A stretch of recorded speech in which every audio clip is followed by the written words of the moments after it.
Tonight on The Cycle, the fight against terror escalates in the Philippines. Trump thinks NATO is a bad deal, and a Mexican politician takes branding a bit too literally. All that and more coming to you live right now.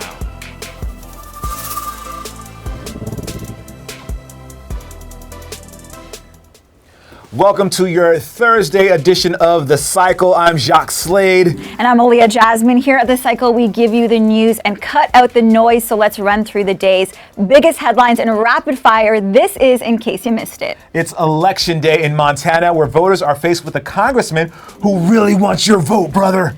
Is that Hulkamania? That is Hulkamania. Okay, so by now you've probably heard that GOP candidate Greg Gianforte was charged with assault for allegedly body slamming reporter Ben Jacobs. But here's the twist. 37% of registered Montanans have already cast their ballot through early absentee voting. A county-level election official told CNN she received several calls from early voters asking if they could change their ballots. But as it turns out, they can't.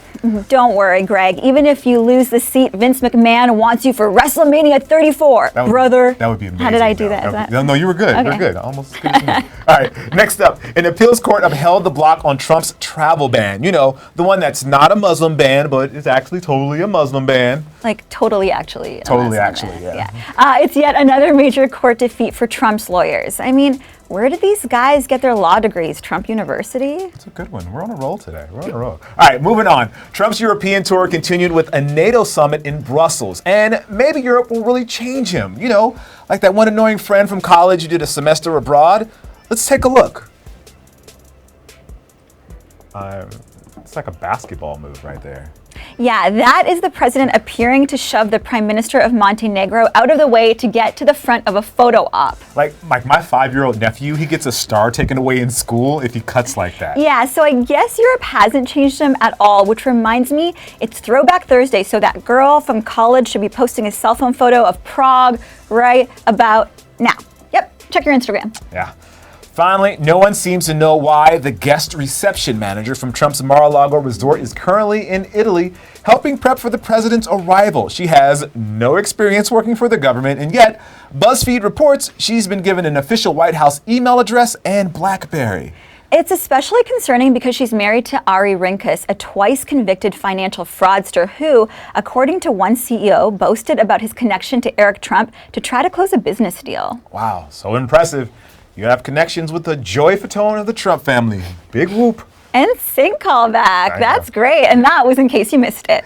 All right, it's time to take you through all the stories that got lost in that big Trump dump. It's below the fold. Okay, so number one, a U.S. airstrike killed 105 civilians in Mosul, Iraq.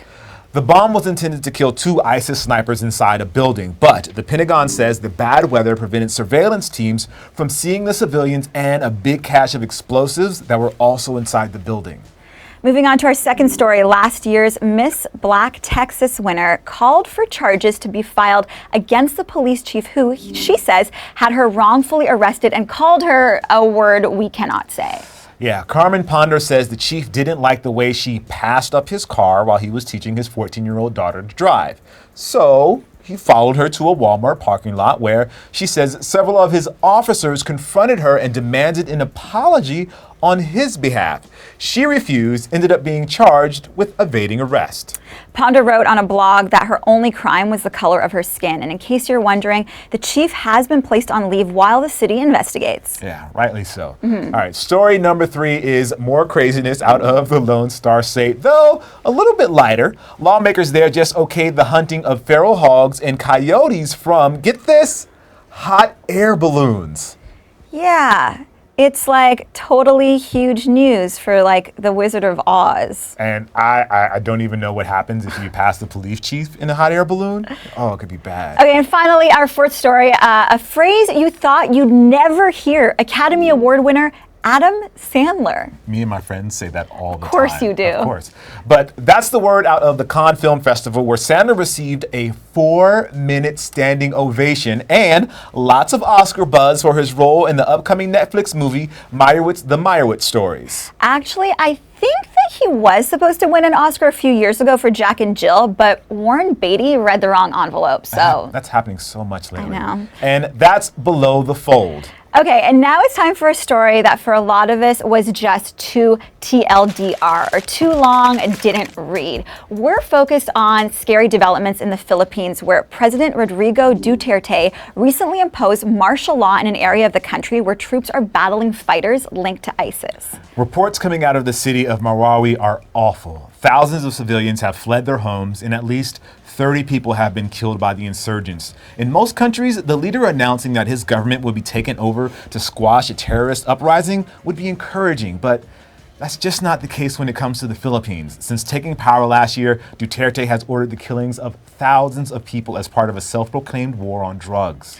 Yeah, Duterte has suggested that he may expand that martial law nationwide, and it's one of those situations where it's hard to choose a side. Of course, ISIS should be stopped at all costs, but giving even more power to a man who has shown a willingness to abuse it is also scary, and that's TLDR.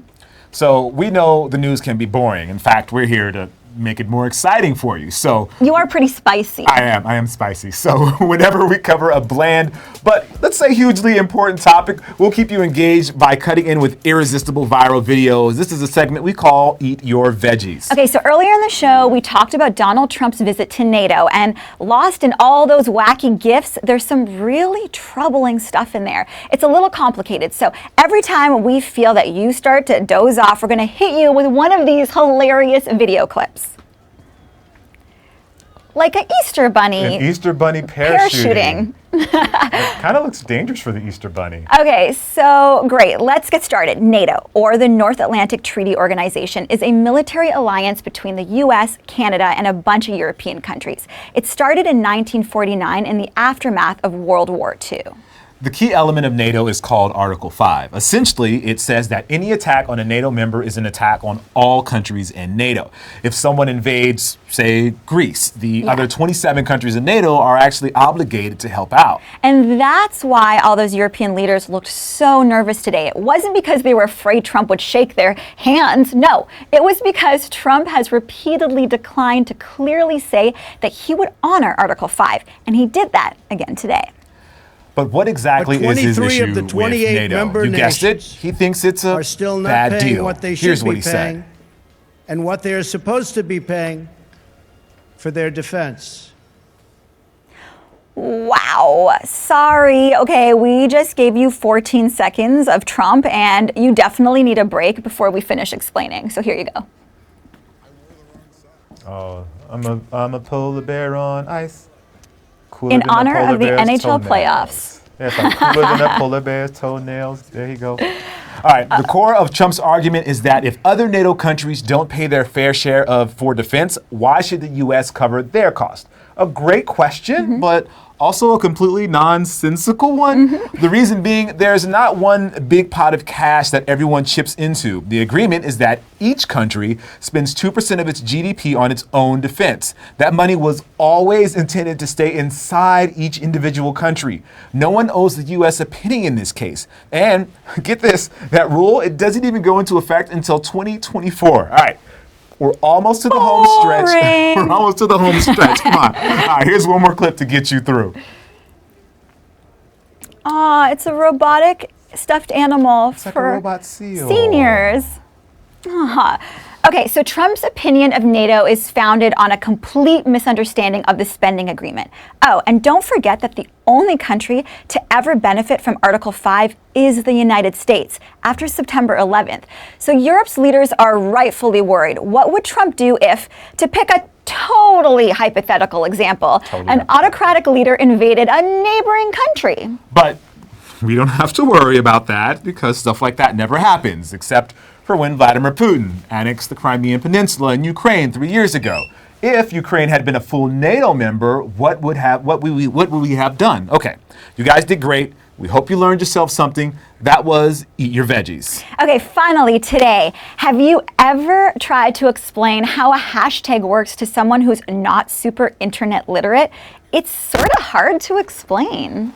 But someone really needs to offer some help to Javier Zapata, who's running for governor of the state of Nayarit in Mexico. Like any modern politician, he wanted to mark his campaign with a catchy, memorable hashtag. What did he choose? Hashtag Campaña.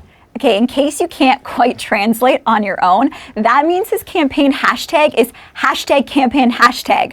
All I can say is just hashtag that's hilarious, hashtag that's not how hashtags work, hashtag blessed.